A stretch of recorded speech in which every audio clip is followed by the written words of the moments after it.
Hello Loïc et bienvenue sur CEO Recto Verso. Hello et merci pour l'invite. Ben, je t'en prie, avec plaisir. Si je t'ai invité aujourd'hui, c'est parce que tu vas nous expliquer un petit peu plus par tes mots, mais tu es coach et formateur en PNL, en programmation neuro-linguistique. Et j'avais envie qu'on aille creuser un peu le sujet ensemble parce que on pense peu que la PNL peut être justement mise au service du business quand on est entrepreneur. Et j'avais envie qu'on puisse échanger sur le sujet. Avant qu'on rentre dans la suite, est-ce que tu pourrais te présenter de la manière dont tu as envie de te présenter? Ouais, très rapidement. Alors dans ma vie d'avant, j'étais informaticien. Donc j'ai commencé comme développeur, puis j'ai été responsable technique, chef de projet, manager. J'ai fait de la qualité. Globalement, j'ai passé 10 ans en société de service à être intrapreneur. À savoir, j'ai développé un petit pôle de développement de logiciels scientifiques que je devais gérer, sur lesquels je faisais le recrutement, la qualité, je m'éclatais, mais globalement, ça payait pas bien. Au Ok. bout de 10 ans, je quitte ce poste pour intégrer un gros industriel. Et là, bah, globalement, c'est très très bien payé, mais par contre, je me perds dans les réunions, dans les PowerPoint. On est sur des trucs en fait qui serviront peut-être ou peut-être pas dans 2 à 5 ans. J'ai perdu le sens, j'ai perdu le goût de l'informatique. Et donc, en 2019, je fais un burn-out et un brown-out à la fois. Donc, une perte de sens et en plus, cramer trop de ressources sur des trucs qui servaient pas. Et donc, je me fais arrêter. Et pendant cette période, je vais voir une psy. Et puis, le courant passe bien, elle me prête ses bouquins. Je me dis, mais c'est génial, en fait, le cerveau, c'est trop intéressant. C'est comme un programme informatique, à part que c'est avec des vrais gens. Et donc, je me suis dit, j'ai envie de partir dans quelque chose qui sera plus là-dedans. Déjà, ce qui me plaisait dans mes postes de manager, c'était l'accompagnement. La définition des objectifs annuels, comment tu te vois dans 3 ans, dans 5 ans, comment on t'y amène, de quoi tu as besoin, quelle formation, quel poste tu pourrais prendre pour te permettre de trouver les bonnes passerelles. Et donc, je me suis dit, mais en fait, ça fait un moment que je suis dans le coaching agile. Je vais enlever toute la partie agilité et développement informatique. Je vais garder le coaching professionnel et c'est comme ça que j'ai décidé de me former, de me reconvertir pour devenir coach. J'arrive en coaching et puis là, je me dis, tiens, c'est chouette le coaching, c'est quand même assez intéressant, mais je trouve ça un peu mou. Tu vois, en école de coaching, on nous demandait de prendre 4 clients et sur les 4, moi, je me dis, bon, j'ai un peu de temps, j'étais en CDI, mais globalement, il y avait beaucoup de temps passé en réunion où j'avais pas trop à parler. Donc, en parallèle de ma formation, je me lance dans le coaching et puis là, je prends 15 cas clients en fait. Et sur les 15 clients, j'ai une moitié qui passe à l'action et l'autre pas alors que je fais la même chose. Et je me dis, mais en fait, il y a quelque chose de pas satisfaisant juste avec ce qu'on voit en école. Si j'ai les résultats qu'avec la moitié de mes clients, je vais avoir beaucoup de mal à le vendre après. Tu vois, j'étais déjà dans cette optique. Comment je vis de ce truc-là à terme? Et je me suis dit, bah, en fait, il me faut sans doute de meilleurs outils. C'est comme ça que je suis parti me former à la PNL pour bah, justement pouvoir débloquer ce qui bloquait. Et j'ai commencé à l'intégrer sur les clients qui étaient bloqués, tu vois, dans mes accompagnements, et je les ai vus se débloquer les uns après les autres, et puis la durée des accompagnements se réduire. Là, je me suis dit, ça correspond mieux à ce que j'ai envie de faire. Et je suis tombé amoureux de la PNL, donc après, j'ai franchi les étapes, praticien, maître prate, formateur maintenant. Et en parallèle, je me suis formé aussi à des techniques de libération émotionnelle, de l'EFTH, du Faster EFT. J'ai fait pas mal d'hypnose rapide aussi. Puis je suis parti m'amuser faire de l'hypnose de rue pour venir renforcer justement cette capacité à accompagner les gens, même quand c'est un petit peu le chaos autour. Et donc voilà, bah, j'en suis un petit peu là. Je crois que tu vois, on a un présupposé en PNL qui dit qu'il n'y a pas d'échec, il n'y a que des apprentissages. Ben, je pense que à travers mon parcours entrepreneurial aujourd'hui, j'ai beaucoup appris parce que je crois que je me suis planté d'à peu près toutes les manières possibles, tu vois, à travers la non-spécialisation, à travers l'offre de trucs gratuits, à travers les petits prix pour attirer des clients. Et donc aujourd'hui, ben, j'ai plusieurs casquettes. À la fois, je suis formateur PNL, c'est mon activité principale, mais en parallèle, je fais du mentoring business aussi pour les coachs qui démarrent. Et en parallèle, ben, j'ai toujours des séances de thérapie brève pour des personnes qui ont des phobies, des peurs, des blocages avec la prospection, la prise de parole en public. Et donc aujourd'hui, j'ai créé une forme de marmite qui me ressemble, où dedans j'ai mis tout ce que j'aime, tu vois, et qui me permet justement de me développer à la fois sur les aspects business, sur les aspects thérapeutiques, plus sur les aspects mentorat. Hyper riche et c'est vrai que quand tu me parles un peu de tout ton parcours, on voit vraiment qu'il y a un amour pour l'apprentissage et un amour pour l'humain. Et franchement, tu dois pas t'ennuyer, ça c'est une certitude. Et on a parlé là de la PNL, mais est-ce que tu pourrais nous expliquer simplement, parce que c'est vrai qu'on voit un peu de tout, qu'est-ce que c'est concrètement la PNL? Ouais. La PNL, en fait, c'est une approche de thérapie brève. Au départ, dans les années 70, les courants thérapeutiques principaux, c'était la psychanalyse, et même les meilleurs psychanalystes de l'époque s'accordaient à dire que si le client avait un changement, c'est en grande partie grâce au temps qui passe et puis au fait qu'il se désensibilise à force d'en parler de son problème. La PNL, en fait, Bandler et Grinder, quand ils l'ont créé, ils se sont dit, attends, on prendrait n'importe quelle autre pathologie, n'importe quel rhume, tu prends ton médicament pendant 3 ans et puis t'espères qu'au bout de 3 ans, t'es plus le rhume, peut-être que le médicament n'est pas assez efficace. Nous, ce qu'on aime, c'est les résultats. Et donc, ils ont commencé à modéliser les comportements des thérapeutes qui avaient des résultats. Il y avait Milton Erickson, qui est le papa de l'hypnose ericksonienne moderne. Il y avait Virginia Satir, qui bossait sur le champ des thérapies familiales, Fritz Perls, qui est à l'origine de la Gestalt. Et ils se sont dit, bah, tiens, c'est marrant parce qu'ils ne travaillent pas sur les mêmes champs, pas sur les mêmes domaines, et pour autant, ils ont des figures de langage communes. Ils utilisent chacune et chacun à leur manière des figures d'hypnose. Et donc, ils se sont dit, alors Bandler, en parallèle de la psycho, il faisait de l'informatique. Et en informatique, on a un concept qu'on appelle la modélisation. C'est on découpe tout en sous-briques, et puis on regarde après comment ça fonctionne. Et ils se sont dit, on va revenir à l'essence des thérapies qui fonctionnent. On va s'écarter du corpus scientifique qui, pour l'instant, est trop lent à notre goût. On va plutôt partir d'une approche complètement empirique de on va analyser et étudier ce qui fonctionne et ils ont commencé du coup à formaliser une nouvelle méthode de thérapie brève qui s'inspirait de ce qui fonctionne mieux et de ce qui fonctionnait mieux à l'époque. Et c'est comme ça qu'est née la PNL. Et pour le tester, ils sont partis voir les psys à l'époque et ils leur ont dit c'est quoi qui vous pose le plus de problèmes à l'époque? Bah, c'était les phobies. Et donc ils se sont dit bah tiens, on va tester ça sur les phobies. Et si on arrive à avoir des résultats sur les phobies, on considérera qu'on a un truc qui fonctionne. Ils en ont soigné 100, 1000, 10 000. Et ils se sont dit ok, ben les phobies check. Maintenant, c'est quoi le step d'après? Et donc il y avait les traumatismes. Et puis petit à petit, ils ont créé une palette d'outils, de protocoles, de techniques, de modes de communication qui permettent justement d'accompagner le changement. Après, ce qu'il faut voir, c'est qu'ils ont modélisé des méthodes de thérapie, mais ils auraient été dans la musique, en fait, ce serait devenu une méthode d'apprentissage de la musique, tu vois?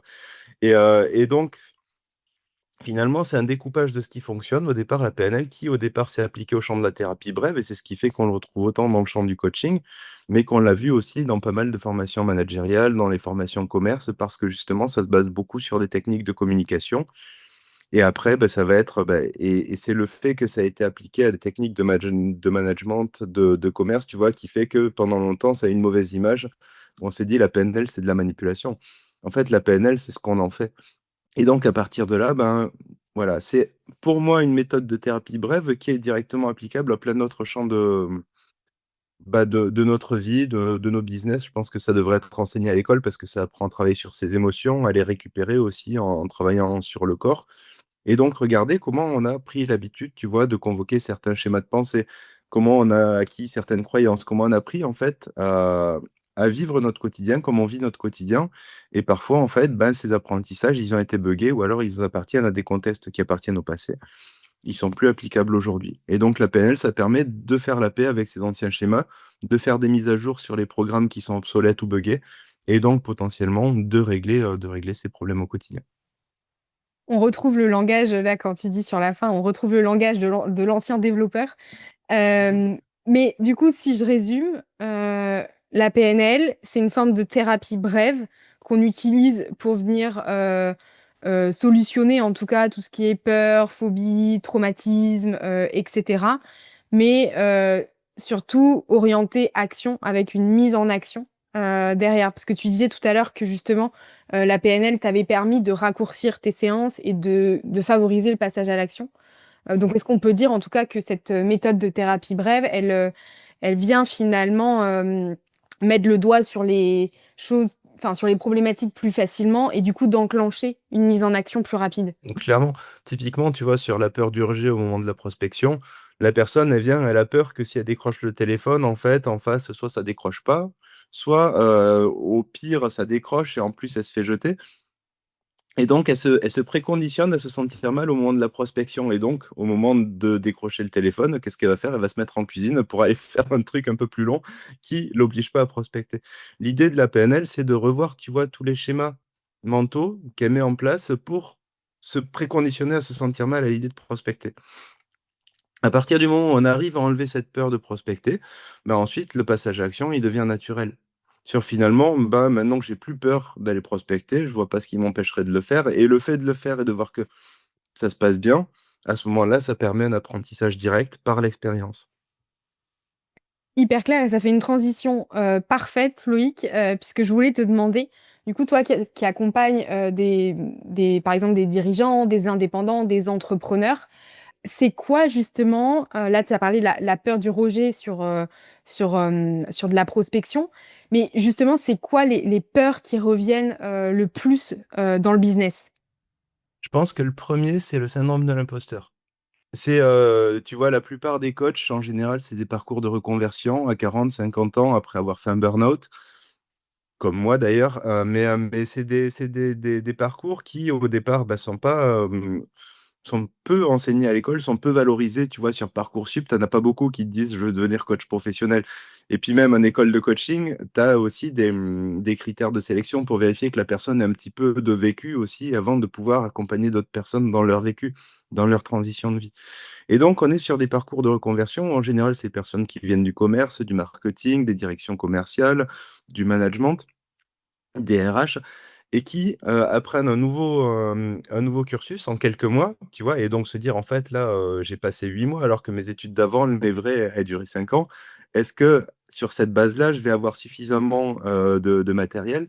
Est-ce que je vais savoir être suffisamment pertinente pour accompagner quelqu'un dans une transition de vie? Et donc, il y a toutes ces questions-là qui se posent, tu vois, sur qui je suis moi pour aider une personne à passer un cap. Et donc, il y a beaucoup de doutes qui s'installent. Un peu de doute, c'est bien, parce que ça amène justement à des questions d'éthique, de déontologie, de recherche d'excellence. Mais trop de doutes, ça paralyse. Et donc, en fait, c'est ce qui fait que la plupart des coachs, en fait, au bout d'un moment, ne fonctionnent pas. C'est qu'ils sont bloqués par leurs doutes, par leur peur. Ils s'autorisent pas à les accompagner. Au bout d'un moment, comme ils n'ont pas accompagné depuis un moment, ils doutent de leur capacité à le faire à nouveau. Et donc, en fait, on a mis le doigt dans un cercle vicieux qui les empêche de se développer. Et puis, au bout d'un moment, ils se disent, bah tiens, le salariat, c'était quand même plus facile. Et donc, ils retournent salariés. Et je trouve ça hyper dommage parce que dans le contexte actuel, on va avoir besoin de plus en plus de professionnels de l'accompagnement. Et donc, tu as le syndrome d'imposteur d'un côté. Ensuite, tu as le rapport à l'argent. Tu vois, on aide les gens. Est-ce qu'on va leur donner de l'argent? Enfin, est-ce qu'on leur demande de l'argent pour se faire aider? Moi, je trouve ça normal d'aider mon prochain. Est-ce que je vais lui demander de l'argent alors qu'en plus, s'il vient me voir, c'est qu'il va pas bien, qu'il doit pas en avoir beaucoup? Et donc, en fait, il y a aussi, tu vois, cette question très morale de est-ce que je demande de l'argent à quelqu'un pour l'aider à aller mieux? Sachant qu'il est dans une période de vulnérabilité, tu vois? C'est ce qui fait qu'en général, sur les groupes, quand tu as quelqu'un qui dit qu'il va pas bien, tu as 3 coachs qui tombent dessus parce qu'ils sont en recherche de business et qui fait que les gens et surtout les particuliers vont se lasser de plus en plus aussi, des coachs. Tout le monde est coach, tout le monde nous casse les pieds en fait à venir nous démarcher à chaque fois qu'on dit qu'on a un problème. Donc il y a aussi l'image du coach, tu vois? L'image du coaching, tu as plein de coachs qui osent plus se dire coach à cause de cette image justement un petit peu déplorable. Maintenant, c'est le coach, c'est un petit peu le croque-mort à l'entrée du village dans Lucky Luke, tu vois? C'est, on attend de voir quelqu'un qui va pas bien et puis tu es en mode vautour autour du cadavre. Non, mais c'est très vrai, hein, parce que c'est vrai que, bon, je parle pas de mes problématiques ou de mes peurs forcément, mais quoique si, mais c'est vrai que j'ai eu le malheur une fois, de dire que, j'avais, une peur de la prospection. Typiquement, on en parlait tout à l'heure. C'est pas forcément la peur du rejet, moi, mais bref, c'est pas le sujet et me suis retrouvée avec, 4-5 coachs en prospection dans mes DM, prêts à bondir. J'ai envie de dire, là, ça va parce que tu vois, c'est d'un point de vue pro, mais typiquement, à titre perso, quand on vit quelque chose un peu de sensible, et que du coup, tu sais, tu te mets un peu sur Instagram à suivre des comptes qui potentiellement peuvent t'aider, et que tu viens te faire agripper dans tous les sens, je trouve ça, je trouve ça horrible, et contre-productif aussi, clairement. C'est ça, c'est le morceau de viande dans la cage au tigre. Ah ouais, non, mais c'est ça. Et c'est pour ça d'ailleurs que tu vois, c'est compliqué de plus en plus de parler de ces problèmes sans. Enfin, en tout cas, si t'aimes pas être prospecté, tu vas avoir un problème à le faire avec les autres aussi. Parce que, en fait, le gros problème des coachs, c'est que la plupart du temps, ils sont plus prospectés que ce qu'ils prospectent eux-mêmes. Et ils ont déjà une très mauvaise image de comment ils sont prospectés. Le problème, en fait, c'est que le cerveau, il marche pas à l'originalité, il marche à la familiarité. Et donc, quand ton cerveau se voit prospecter, la plupart du temps, il se voit prospecter de la manière dont t'aimes pas l'être. Oui, Et re donc, en fait, tu anticipes déjà tout ce qui va se passer ensuite. Le cerveau, il se pose pas la question de comment je pourrais faire en fait pour que ma prospection se passe bien. Et donc, c'est tous ces automatismes de pensée, tu vois, se dire, tiens, prospection égale rejet. Parce que de mon côté, quand je me fais prospecter, je rejette. Tu vois, moi, quand mes parents recevaient un coup de téléphone de quelqu'un qui avait une encyclopédie à vendre, en général, ils se faisaient un malin plaisir aussi à jouer avec. Mais, et c'est se dire, OK, finalement, les gens n'aiment pas la prospection. Les gens n'aiment pas la prospection si elle est mal faite, si finalement, tu es en train de proposer quelque chose à quelqu'un qui n'en a pas besoin, si c'est mal ciblé, si tu n'as pas amené justement une relation de confiance avant. Ça va être comprendre un petit peu toutes les différentes briques, tu vois, on est à nouveau dans de la modélisation, comprendre toutes les différentes briques qui pourraient faire en sorte que ça se passe bien, et regarder ensuite comment tu t'appropries ces briques-là pour en faire quelque chose qui te ressemble. Et après dans les peurs principales, c'est du pain béni, les coachs, par rapport à ça, parce qu'on est pétri de trouille au départ, tu vois. En plus, on nous dit en école de coaching que le coaching, c'est pas quelque chose qui se vend, c'est quelque chose qui s'achète, que finalement, il va falloir 3 à 5 ans pour vivre de son activité. Donc, pendant 3 à 5 ans, tu as les coachs qui se sont préconditionnés à ne pas vivre de leur activité. Et donc, en fait, c'est tout un ensemble d'autorisations à se redonner, justement, pour pouvoir se donner une chance de réussir. Oui, je pense qu'on est matraqué par un tas d'injonctions dans tous les sens, de ça va être comme ci, ça va être comme ça et finalement on se paralyse en écoutant ce qui est dit alors que c'est pas une vérité. Enfin, on n'est pas obligé de mettre 3 à 5 ans à vivre de son activité de coaching, fort C'est ça. heureusement. Hem Tu nous as parlé d'un certain nombre de peurs, mais tu vois, par exemple, je le vois chez mes clients, je le vois, moi ou avec des collègues. Parfois, on n'arrive pas à identifier qu'on a peur et que du coup, c'est une peur ou des peurs qui, pilotent limite notre business, tu vois? Mm. Et du coup, je me demandais comment tu arrives enfin ou comment arriver à identifier que si ça va pas bien dans son business, c'est parce qu'on a peur de quelque chose. Ou si ça marche pas comme on voudrait, c'est parce qu'on a peur de quelque chose. Je sais pas si c'est très Mais clair, mais clairement, bah, en fait, c'est exactement comme un programme informatique ici. Tu as une idée de ce que ça devrait faire, et puis en parallèle, tu vois ce que ça fait. Tu voudrais prospecter, et pour autant, à chaque fois que tu devrais prospecter, tu le fais pas. En général, ton client, quand il vient te voir, c'est parce qu'il n'arrive pas à faire quelque chose et il a une idée de ce qu'il voudrait faire. Et entre les deux, il y a un décalage. Donc, tu as déjà, tu vois, le programme, il marche pas comme ça devrait. Ensuite, on va regarder à quel moment ça marche pas. Quand tu es devant ton ordinateur et que tu te dis qu'il faudrait prospecter, tu te sens comment? Ensuite, au moment où justement tu vois ton téléphone, tu te dis quoi? Je me dis: «Oh non!» Ah, il y a une première pensée qui nous dit: «Oh non!»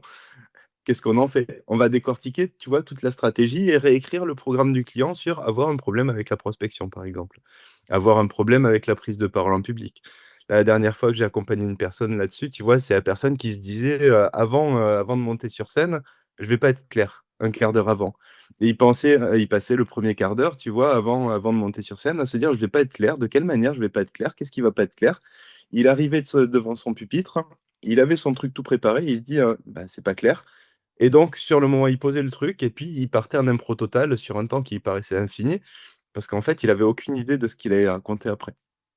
Et donc, il avait mis tout ce qu'il fallait en place, tu vois, pour réussir à se sentir mal avec sa prise de parole jusqu'au moment où c'est fini. Il sait pas ce qu'il a raconté. Il s'est préconditionné à se sentir mal et à se sentir soulagé quand c'est fini. Et donc, il avait établi toute une stratégie, se sentir mal avec la prise de parole en public. Et on a regardé, en fait, tu vois, ce qui se passe quand on fait péter la première pensée, ça va pas être clair. Quand on prend la sensation au niveau corporel pour en faire autre chose, tu vois, parce qu'il avait une espèce de pression dans la poitrine. Et donc, en fait, on a pris cette pression, on en a fait autre chose. On a créé de l'ouverture, justement. On a ralenti la sensation du temps qui passe. Et puis, petit à petit, on a juste remplacé l'inquiétude de la prise de parole par le kiff, en fait, d'aller parler d'un sujet qui le passionne à des gens, en fait, qui sont intéressés par ce qu'il va raconter parce qu'ils ont choisi d'être là. En plus, ils ont payé la place.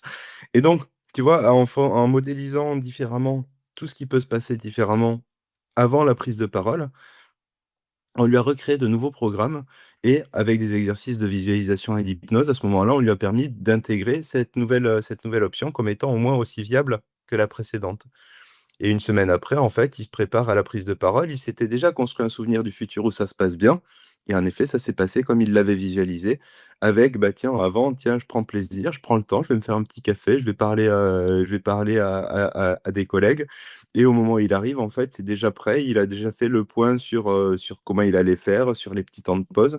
Il s'éclate pendant sa prise de parole et à la fin, il se dit, ah, bah, tiens, j'aurais bien aimé que ça dure un petit peu plus. Et tu vois, ça peut se servir sur les préparations au permis de conduire, sur les préparations aux examens, sur la peur de prospecter. En général, le problème, c'est qu'on se préconditionne à voir le problème. On est capable de stresser à propos d'une situation alors qu'elle est pas encore là.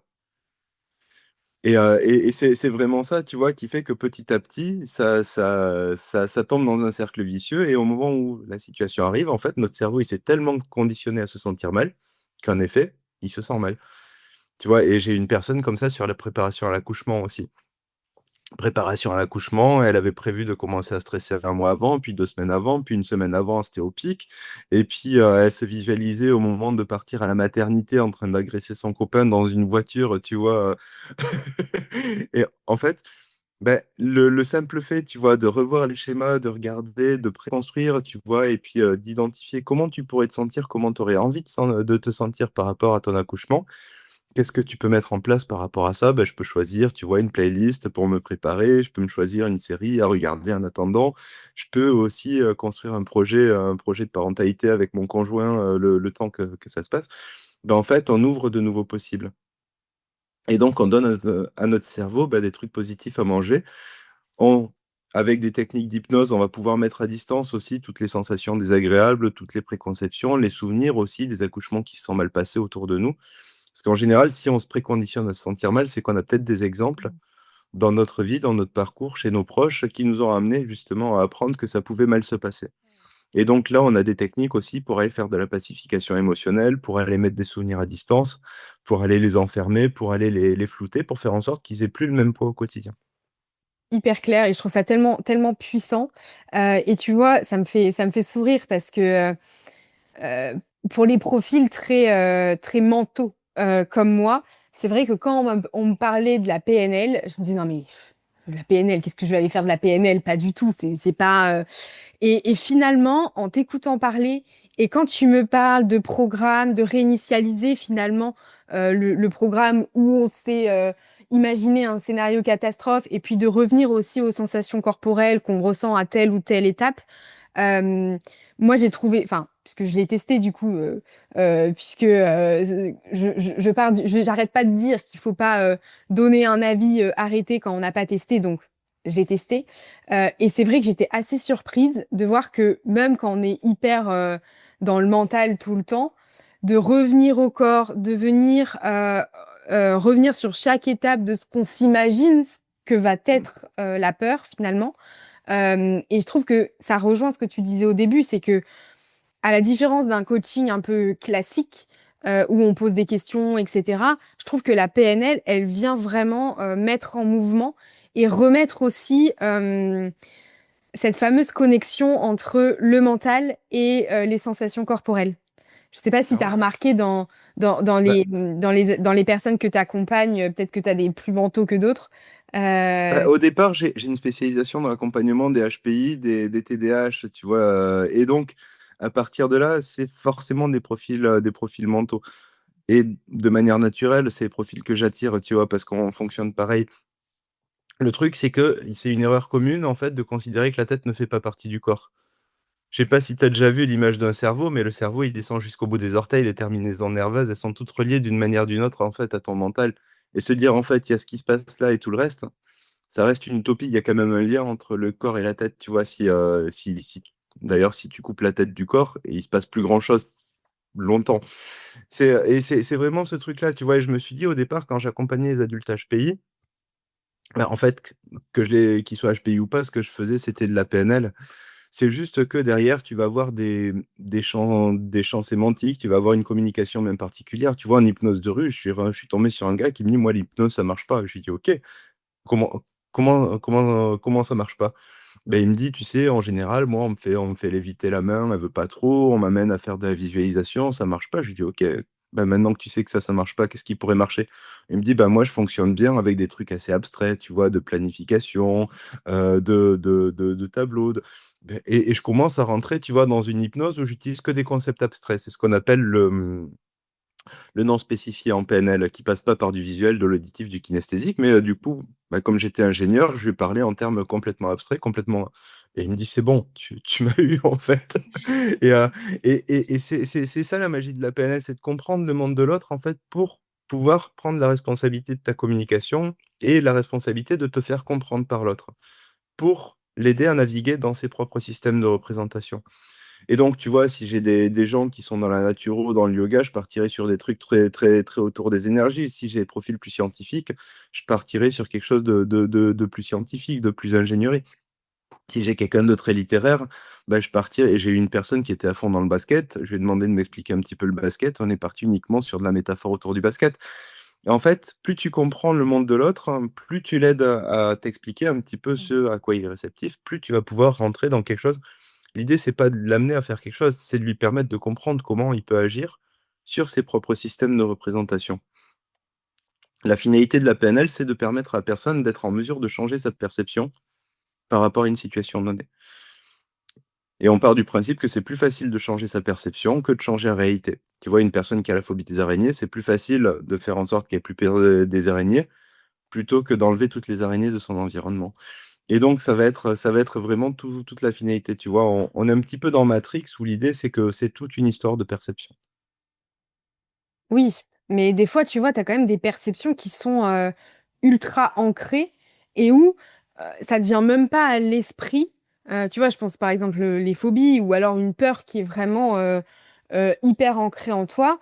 Ça ne te vient pas à l'esprit de te dire que ça pou enfin, des fois, ça peut ne pas venir à l'esprit de te dire que ça les choses peuvent être différentes et qu'on puisse réussir à te faire changer de perception. Clairement, parce qu'au bout d'un moment, ça devient identitaire. C'est ça, Tu vois, c'est il y ce a, que, il y a, il y a ma belle-sœur qui est phobique des araignées. Et on lui a dit, mais parce qu'avec avec ma compagne, elle est certifiée maître Pratt aussi. Et on lui a dit, mais en fait, t'as 2 maîtres Pratt à la maison. Si tu veux, on te la fait sauter. Elle nous regarde et nous dit, non, je crois que je suis pas prête. Parce qu'en fait, elle a développé une part d'identité d'elle sur, ben, en fait, oui, j'ai peur des araignées. À travers ça, je peux avoir un petit peu de reconnaissance, d'attention. C'est mon problème, mais c'est le mien. Je l'ai créé, je l'aime bien, tu vois. Jusqu'au moment où ça deviendra trop gênant, et elle sait qu'on peut le faire. Mais il y a aussi ben, une forme de résistance parfois au changement. Sur est-ce que je suis prêt à enlever ce problème-là maintenant? Tu vois, j'ai une personne qui avait des troubles psychosomatiques et qui s'était créé des vertiges. Elle était partie voir des ORL, des neurologues, des spécialistes. Ils lui avaient rien trouvé. Ça fait 2 ans qu'elle avait monté un groupe Facebook où ils étaient 200, 300, tu vois, à s'être imaginé ce problème-là. Et donc, en fait, avec de la PNL, on a commencé à regarder un petit peu. En un quart d'heure, elle avait plus ses vertiges. Je lui dis, tiens, tu peux aller marcher un petit peu, regarder comment ça se passe. Elle revient, elle me dit, mais je les ai plus. Ok, comment tu te sens avec ça? Ben, elle me dit, ben, en fait, là, je suis confuse parce que j'espérais, je pense, que ça marche pas. Je dis: «Bah, il y a pas de problème, si tu veux, on a mis un quart d'heure à les enlever, on met un quart d'heure à les remettre». Elle me dit: «Non, mais je crois que c'est pas la solution». Et en fait, elle s'était créé ces problèmes-là, en fait, pour se donner une autorisation à se sentir mal vis-à-vis de ses parents. Et tu vois, c'est parfois et donc en fait, comment la question de départ, c'est comment on identifie le blocage? Par expérimentation. On a le problème, on va commencer à faire bouger le problème et on regarde, en fait, qu'est-ce que ça nous ouvre derrière. C'est un petit peu comme des poupées russes, tu vois? Et parfois on arrive tout de suite à revenir à la poupée de départ et parfois, il faut enlever la première coquille pour pouvoir accéder à la 2e qui va nous et donc en général, le gros avantage des protocoles PNL, c'est qu'ils sont très rapides, ils vont entre 5 et 10 minutes donc sur une séance mmh, d'1 heure, 1 heure et demie, on a le temps, tu vois, de ratisser large oui. pour se dire: «OK, on va aller à la source et puis on remettra le plombage uniquement une fois qu'on aura enlevé toute la carie». Oui, complètement et puis tu vois, enfin, tu le disais, quand ça devient identitaire, finalement, on est entre guillemets «valorisé», reconnu par l'autre uniquement par, quelque chose qui, initialement, nous met mal et je trouve que c'est ça qui est, je vais pas dire dangereux, mais en tout cas qui t'ancre, dans, quelque chose qui, initialement, bah, en fait, c'est quelque chose que profondément te met mal et t'empêche d'avancer. Mais comme tu le disais, là, tu disais par rapport à la reconnaissance des parents, mais je pense que dans toutes ces parts de peur ou de phobie qu'on entretient, il y a quelque part, toute cette notion de lien d'attachement, de transgénérationnel, de tout ça et c'est vrai que enfin, je pense qu'on pourrait en parler pendant des heures parce qu'il y a la PNL, mais il y a tout ce qui est, les liens après, derrière, mais Clairement, faut voir que la PNL, elle prend naissance dans la systémie. mmh, Au départ, elle a été complètement tutorée par Gregory Bateson, qui est un des grands noms, en fait, de l'approche systémique Et donc, en fait, on part du principe, tu vois, sur certains ateliers de PNL, on a des changements d'histoire de vie. Et parfois, on remonte à la génération d'avant, puis à la génération d'avant, puis à la génération d'avant. Tu vois, un gars qui ose pas avoir un enfant parce qu'en fait, c'est des générations et des générations d'enfants battus. Il a peur, en fait, que s'il a un enfant, il reproduise les comportements de son père vis-à-vis de lui-même. On est parti, tu vois, jusqu'à une caverne avec l'homme de Cro-Magnon, le premier de la génération, tu vois, avec la grosse massue qui tapait sur, et puis qui avait créé, tu vois, des générations d'enfants battus. Et en revoyant la représentation, ce qui est intéressant, tu vois, alors on parle d'épigénétique, on parle de transgénérationnel, ça reste une histoire de comment ton cerveau, ici et maintenant, garde cette information encodée. Et donc, en fait, quelle que soit l'approche, ce qui va changer, c'est ta perception par rapport à ça. Tu vois, même sur du côté génétique, le dégoût de la coriandre, on nous dit c'est génétique, le fait que tu aies l'impression que c'est un goût de savon ou de punaise. Mais en fait, sur les séminaires, on l'enlève en 10-15 minutes, le dégoût de la coriandre. Donc, même si tes gènes n'aiment pas ça, ton cerveau oublie d'écouter tes gènes. Et donc, en fait, tu vois des gens prendre de la coriandre et se dire, c'est marrant, ça a plus goût à la coriandre. Alors que l'instant d'avant, ils n'étaient pas capables de le faire. Et donc, en fait, ça reste une histoire de perception. Mais comment t'expliques, enfin, ça m'intrigue, hein, vraiment, c'est comment t'expliques que des peurs ou des dégoûts ou des phobies que tu peux avoir, pendant, j'en sais rien, 10, 15, 20, 30 ans, avec la PNL, tu arrives à les enlever en, 10-15 minutes? Enfin, moi, genre, la baguette magique, quoi. C'est assez fou et c'est ça qui fait que c'est hyper puissant, tu vois. C'est que parce qu'il faut voir que Bandler, Grinder, ils ont passé 10 ans à cravacher comme des dingues là-dessus. Ce qui a fait qu'ils ont tenu, alors qu'au départ, ils s'entendaient pas trop, c'est la magie des résultats qu'ils obtenaient. Ils ont étudié les thérapeutes qui avaient des résultats, ils avaient aussi étudié les personnes qui avaient ces problèmes-là et qui avaient réussi à s'en défaire du jour au lendemain sans s'expliquer comment. Et donc, ils ont modélisé, ils ont développé un ensemble de techniques. Et ces ensembles de techniques, en fait, on s'aperçoit qu'il y a des trucs qui passent par les sensations, qu'il y a des trucs qui passent par les automatismes de pensée, par la manière dont on a gardé certains souvenirs traumatiques par rapport à certains événements et qui sont restés cristallisés. Et les protocoles permettent justement de se dire, OK, ben, ce qui était bloqué, on le remet en mouvement, on le repasse dans le circuit de digestion des émotions, et ensuite on regarde de quelle manière ça vient relâcher la pression. C'est un petit peu le même truc, tu vois, que certains ancrages ou autres, où ton cerveau, la nuit, quand tu te réveilles après avoir fait un cauchemar, que tu es en nage, que tu te redresses comme ça, tu as peur comme s'il y avait vraiment une menace, alors que l'instant d'avant, tu étais en train de dormir. C'est que ton cerveau, il a cette capacité générative, en fait, à rendre réel des événements. Tu vois, ils ont découvert un gars, aux États-Unis qui s'était enfermé, il devait jouer à cache-cache ou je sais pas quoi, il devait vouloir faire une farce, il s'était mis dans un congélateur. Et quelques jours après, ils l'ont retrouvé mort de froid, à part que le congélateur, il était pas fermé à clé et qu'en plus, il était pas branché. Et donc son cerveau l'avait conditionné, tu vois, vraiment à se dire: «Je vais mourir» et à provoquer la mort de froid. Et il y a eu plein d'expériences comme ça, tu vois? Et ça se joue pour beaucoup sur l'effet placebo ou sur l'effet nocebo. Ouais. C'est que finalement, tu vois, un placebo, c'est quoi le principe? C'est que tu as un médicament, il y a pas la substance dedans et pour autant, tu as quand même des effets. La PNL, c'est exactement ça. On joue à fond sur l'effet placebo, sur le pouvoir d'autoconviction de ton cerveau pour l'amener à se dire: «Mais en fait, ce truc-là, ça n'a plus de sens» et ensuite, ça va être une série de processus d'engagement de la personne vis-à-vis de la résolution de son problème, travailler au niveau corporel, travailler au niveau de ses schémas de pensée. On a des techniques de brouillage des souvenirs, tu vois? Qui font en sorte que, tiens, tu avais une souvenir, tu es capable de convoquer une image qui te ramène à rappeler les mêmes sensations, qui te ramène à te sentir mal. Mais en fait, si tu brouilles l'image de départ, t'as plus de Ouais. sensations et tu plus de sensations, tu te sens plus mal et donc tu peux passer directement à la suite et c'est vraiment ça, tu vois, la magie de la PNL, c'est qu'on va aller faire péter le déclencheur de toute la stratégie se sentir mal et une fois qu'il y a plus la stratégie se sentir mal, qu'est-ce qu'on peut faire différemment à partir de maintenant?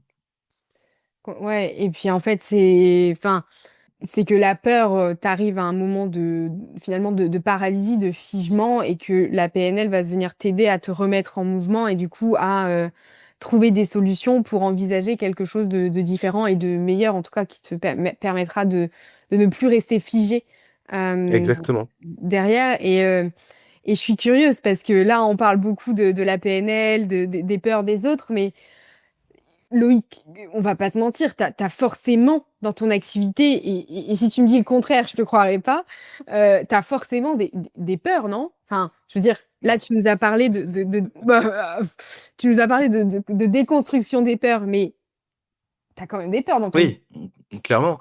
Bah, en fait, il y en a eu plusieurs. De un, il y a eu le choix de devenir entrepreneur. Moi, je viens d'une famille de salariés, mes grands-parents étaient agriculteurs, tu vois? Entrepreneur pour faire du coaching, c'est pas ingénieur chez les grands industriels, tu vois? Qu'est-ce que c'est que cette marginalité, tu vois? Et donc, il y a eu tout le côté bon élève. À aller bosser, sur finalement, là, je m'autorise à sortir du sentier, qui était tout tracé, je m'autorise à prendre des risques financiers, je m'autorise, et donc ça, ouais, j'étais pétri de trouille à l'idée de tu vois, quand je me suis lancé coach, je me suis dit: «Bon, d'abord, je vais être coach interne chez mon entreprise actuelle», et puis au bout d'un moment, ça a été déconstruire, tu vois, tous ces schémas de pensée sur, qu'est-ce que la réussite, hein? Qu'est-ce que la réussite professionnelle?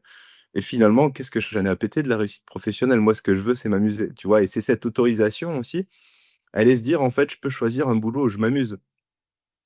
Là où jusqu'à présent, le travail, c'était censé être pénible avec des collègues relous sur des projets que tu pas, et puis au bout de 40 ans, tu peux justifier que tu as bien mérité ta retraite parce que tu en as bavé. Je me suis dit: «Non, bah, en fait, le premier truc, c'est m'autoriser à ne pas être d'accord, en fait, avec le modèle que j'ai appris». Et donc ça me pétait de trouille, tu vois? Au moment où je me suis formé à l'adolescence, enfin à la PNL, j'ai fait ma crise d'ado, à mes 35 ans, tu vois? En fait, non, c'est pas ça que je veux faire. Mmh. Moi, je veux aller faire de la magie avec des gens cool. Et donc là, ça a été compliqué, tu vois? Ça a été, bah, tenir tête à mes parents qui avaient pas été habitués à ça, tu vois?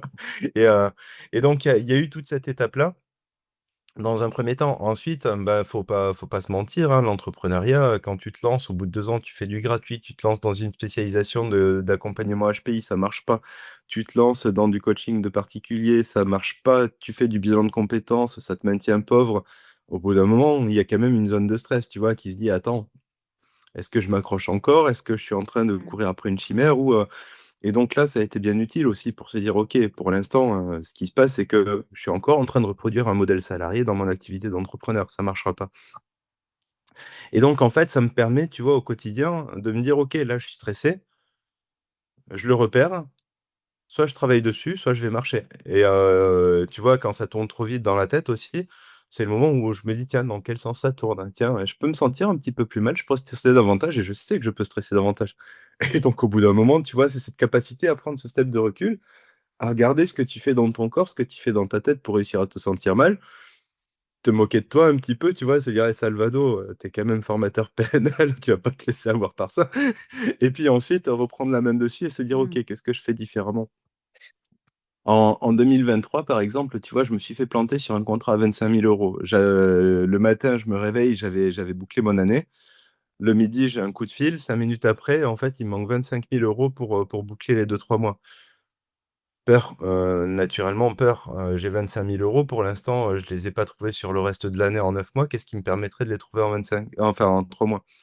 Je prends un coussin, je hurle dedans et puis je me dis: «Bon, maintenant, je peux continuer à avoir peur ou je peux réfléchir à qu'est-ce que je fais différemment pour trouver ces 25 000 €?» Et c'est ce qui m'a permis, tu vois, de poser toutes les briques qui ont fait qu'en 2024, j'ai construit une communauté, que derrière j'ai étoffé les programmes de formation et tout ça. C'est se dire: «OK, la peur, c'est un bon indicateur, mais c'est pas un bon conseiller». Mmh. Et donc après, une fois que tu sais que la peur, bah, tu peux jouer avec la PNL, bah, tu peux reprendre la main plus rapidement. Ça veut pas dire que tu auras pas peur, ça veut dire qu'en fait, tu resteras bloqué dedans moins longtemps, et à partir de là, ça te donne plus de clés pour rebondir et se dire: «OK, ben, la situation, elle est pas d'en faire plus de ce que je faisais, ça marchait pas. Qu'est-ce que je fais différemment? Qu'est-ce qui fait que ça marchait pas? Qu'est-ce qui permettrait aux autres de et qu'est-ce qui fait aussi chez les autres entrepreneurs que ça fonctionne?» Et tu vois, moi, je pense qu'une de mes grandes forces, c'est que je suis parti dans pas mal de bootcamps depuis le départ. Soit de communication, soit sur des codev business, et toujours avec des gens qui n'étaient pas coachs, qui étaient déjà, consultants dans d'autres domaines métiers. Et donc ça m'a permis à la fois d'étoffer les compétences et aussi de voir d'autres mentalités, tu vois? Que les gens qui se reconvertissent pour devenir coach. Ça m'a permis aussi de regarder qu'est-ce qui fait que ces personnes-là arrivent à rebondir Mmh. différemment? Qu'est-ce qu'elles mettent en place? De quelle manière elles construisent des offres, tu vois? Petits produits, moyens produits, gros produits, offres premium. Et petit à petit, au milieu de ça, qu'est-ce qui a le plus de chances de fonctionner à court, moyen, long terme? Et donc, ça m'a permis, tu vois, d'avoir une palette de connaissances aussi sur lesquelles j'ai pu m'appuyer pour me dire: «OK, là, ben, les 25 000 en 3 mois, j'ai pas le choix. Maintenant, j'ai plein de pistes. Tiens, plutôt que de prendre cette peur, je vais prendre ce mouvement-là et en faire de l'enthousiasme pour construire quelque chose de nouveau». Ouais et puis je trouve ça enfin, au-delà de la peur, sortir de son propre prisme et de sa propre, «niche» entre guillemets, c'est ce qui permet de voir les choses différemment et d'envisager les choses différemment aussi. Donc ça, c'est toujours, source d'apprentissage, je trouve.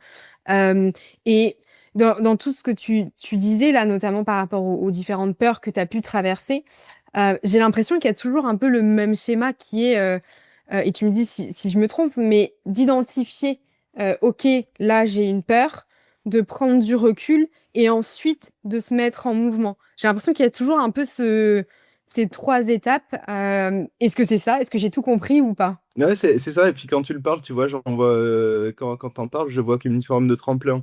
C'est-à-dire, en fait, ouais, à chaque fois que j'ai eu très peur, ça m'a permis de faire un bond en avant, tu vois? J'avais peur à la fin de mes droits chômage aussi, début 2023. Je me suis dit: «Là, j'arrive à la fin de mes droits chômage, je vis pas de mon activité» et Mmh. je me suis dit: «Bon, bah, j'ai 2 options, soit, je continue à avoir peur, soit je vais faire autre chose» et c'est là que j'ai décidé d'ouvrir, tu vois, il me fallait une offre B2B.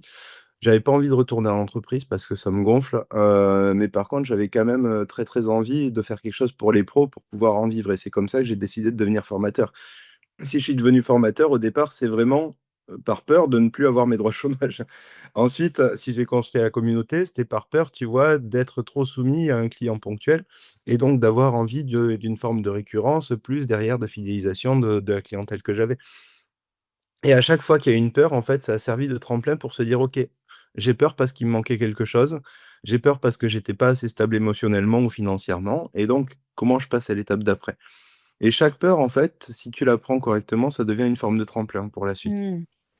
Oui et puis là, enfin ça me fait penser aussi, enfin en tout cas moi j'ai entendu souvent que la peur c'est aussi un mécanisme, de protection. Et que enfin que c'est notre cerveau en tout cas qui le fabrique pour nous protéger, que c'est une stratégie inconsciente, quand il y a un «danger» entre guillemets et que c'est aussi après comme tu dis, la façon de voir et de la façon de traiter la peur. Il y a une bonne façon, une mauvaise façon, celle qui fige et celle qui amène vers un tremplin. Mais je pense que justement d'identifier cette peur-là et de se dire qu'en fait c'est notre cerveau qui vient créer un mécanisme de protection dans telle ou telle situation et ensuite d'envisager des solutions, une mise en mouvement et une ouverture, des perspectives. C'est ce qui permet de faire de cette peur un tremplin parce que c'est qui tout double, j'ai envie de te dire. Si la peur, ça te fige et que, tu restes paralysé, tu vas pas en faire, beaucoup enfin, tu vas pas en faire grand-chose et encore moins un tremplin, en fait. C'est un petit peu le hérisson au milieu de la route, tu vois? Il voit les phares, il fige, il finit écrasé. C'est se dire: «OK, il y a une voiture, qu'est-ce que je fais?» Son mécanisme de protection à lui, c'est de se rouler en boule, mais toujours Mmh. moins impressionnant qu'une voiture, tu vois? Et ça va être identifié aussi, là, le fait d'avoir peur et de figer. En général, la sidération, c'est une forme de bug du cerveau, tu vois? C'est quand il sait pas choisir entre la fuite et le combat. Et donc il décide de rester bloqué sur place, à se rejouer le film, à se préparer, en fait, à se préparer au choc. Et c'est le gros problème, c'est que notre cerveau, il lui manque une case, tu vois, derrière qui se dit: «OK, maintenant que j'ai compris que j'avais peur, qu'est-ce que j'en fais?» Mmh. Parfois sous le coup de la violence du choc, il va décider le combat, parfois il décide la fuite, mais quand il sidère, quand il fige, quand il reste bloqué, bon, rester bloqué un jour, 2 jours, pourquoi pas, mais au bout du troisième, bah, en fait, c'est passé à autre chose, tu vois? Combien de temps j'ai envie de continuer à avoir peur? Est-ce que c'est efficace par rapport à ma situation actuelle? Est-ce que ça m'est encore utile? Est-ce que ça m'amène des pistes concrètes de solutions? La plupart du temps, la réponse est non. Oui et puis tu vois, enfin, moi j'aime bien me dire quand j'ai peur, par exemple, je pense, dans une semaine, j'ai une conférence, bah, clairement j'ai peur, mais je me dis: «OK, là tout de suite, maintenant, est-ce que j'ai plus envie ou est-ce que j'ai plus peur?» Et si j'ai plus envie que peur, bah, alors go, j'y vais, tu vois? Je fonce, et je me dis: «OK, tu as envie, donc tu arrêtes, tu stoppes tes scénarios catastrophes et tu y vas», tu vois? Tu kiffes ton moment et la peur, tu la mets un peu sous le tapis ou en tout cas moi j'aime bien dire que la peur en fait, quelque part, elle est toujours un peu présente, quels que soient les domaines. Il y a toujours un domaine où tu vas avoir plus peur que d'autres, mais c'est de comment tu fais pour composer avec cette peur-là, qu'elle ne te fiche pas, qu'elle t'aide à grandir, à avancer, à en faire un tremplin et à accomplir ce que tu as envie d'accomplir. Tu vois, je pense qu'il faut, en tout cas, moi, je pense qu'il faudrait arrêter de voir la peur comme toujours quelque chose à cacher ou un boulet qu'on se traîne aux pieds et se dire, bah ok, c'est ok. On a tous des peurs, on n'est pas tous obligés de les subir toute notre vie. On peut en faire quelque chose, on peut en faire un tremplin, on peut en faire quelque chose de positif. Et tu vois, les voir aussi justement comme un tremplin pour une évolution positive, tu vois. Enfin, moi, c'est Mm. comme ça, en tout cas, ma vision Clairement. que j'ai de la peur. Le gros problème, tu vois, c'est après, sociétalement, il y a parfois la peur de la vulnérabilité. Mm. Qu'est-ce qu'ils vont penser de moi si j'ai l'air faible, si j'ouvre mes failles, si je parle de mes parts d'ombre? Il y a toujours le poids du regard, le poids du jugement, tu vois, qu'il soit conscientisé ou pas. Et finalement, l'autorisation à la vulnérabilité et se dire, en fait, je suis pas parfait. Et c'est justement ça qui va faire que petit à petit, si je suis honnête avec moi-même, j'en apprends des trucs utiles, plus que chercher à continuer à me mentir. En général, tu vois, c'est les zones de croissance, les zones de développement, elles apparaissent souvent sur des zones de vulnérabilité. Ah, mais je suis pleinement d'accord. En tout cas, enfin, personnellement, dans mon business, c'est les moments où j'avais le plus peur que j'ai le plus évolué, tu vois. Hmm, clairement. Donc, je pense qu'il y a pas de hasard, mais je voulais te demander, aujourd'hui, tu parlais des tremplins tout à l'heure, aujourd'hui, avec tout ce que tu sais, justement, quelle est la peur que tu remercies, que tu te remercies d'avoir eue et qui t'a justement permis d'évoluer fois 1000? Euh, c'est une bonne question. Ah, Euh, je pense que c'est la peur de, c'est pas la peur de mourir, c'est la peur de pas avoir fait assez pendant mon temps de vie. J'ai eu un cancer en 2007, tu vois, et je me suis dit, merde, j'ai l'impression d'avoir été une vache qui regardait passer le train de ma vie, tu vois, et là, c'est peut-être fini, et j'ai rien fait. Je suis gros, je suis apathique, je suis fatigué, j'aime pas particulièrement ce que je fais. Euh, Non, en fait, j'aimerais bien avoir, tu vois, une deuxième partie, une deuxième vie. Et, et c'est un petit peu ce qui me drive, tu vois, au quotidien depuis cette période-là. C'est finalement, c'est quoi mon évolution? Tu vois, je suis très joueur dans l'esprit. Je joue beaucoup, jeux de rôle, jeux d'aventure, tu vois. Toujours une notion de gagner un niveau, de passer à l'étape d'après, d'aller visiter les niveaux cachés. Là, j'ai une grande soif, tu vois, de jouer ma vie avant qu'elle se termine. Et donc, je pense que ma peur, c'est de ne pas avoir kiffé suffisamment avant que ça se termine. Et donc, en fait, je préfère me dire, OK, je risque de me planter plutôt que c'est dommage, en fait, j'ai pas bien joué. Je me suis pas amusé dans ce que je faisais. Euh, j'ai passé ma vie à avoir peur, à faire des trucs qui me plaisaient pas trop, avec des gens que j'aimais pas trop, à faire du moyen. Je dis pas que c'est une mauvaise chose de faire du moyen, tu vois, mais je me dis, il y a quand même moyen de kiffer davantage. Et c'est vraiment ma peur numéro une, tu vois, ma peur de me dire, en fait, ouais, je risque de passer à côté de ma vie, tout bêtement, si je m'amuse pas assez. ouais, mais je pense que tu vois, c'est aussi une peur qui te pousse à pleinement profiter de chaque jour, tu vois, et de te dire, ben, en fait, la vie, c'est pas un brouillon, il n'y a pas un coup d'essai et un coup, bah, en fait, ça se termine et on recommence. En fait, c'est non, il n'y a qu'un essai. Et justement, c'est qu'est-ce que tu fais de cet essai? Est-ce que tu passes ta vie, comme tu dis, à pas kiffer ce que tu fais, être apathique, etc.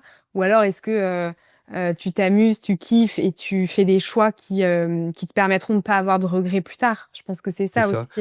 Il y a encore beaucoup trop de gens qui arrivent à la retraite, enfin, pour l'instant, parce que la retraite, c'est pareil, elle commence à s'éloigner petit à petit, et qui se disent, je vais attendre ma retraite pour commencer à kiffer ma vie.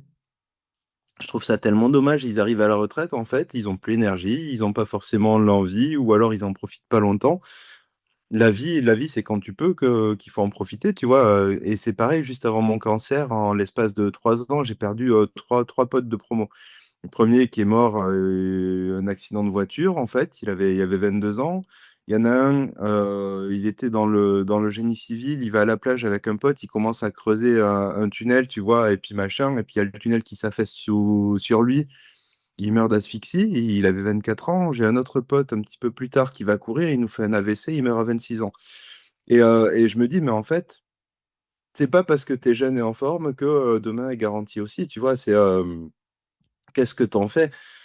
Et je pense, tu vois, que, alors, j'ai l'impression d'être un chat noir quand je le dis, mais j'ai un parcours où la mort a été omniprésente pendant entre mes 20 ans et aujourd'hui.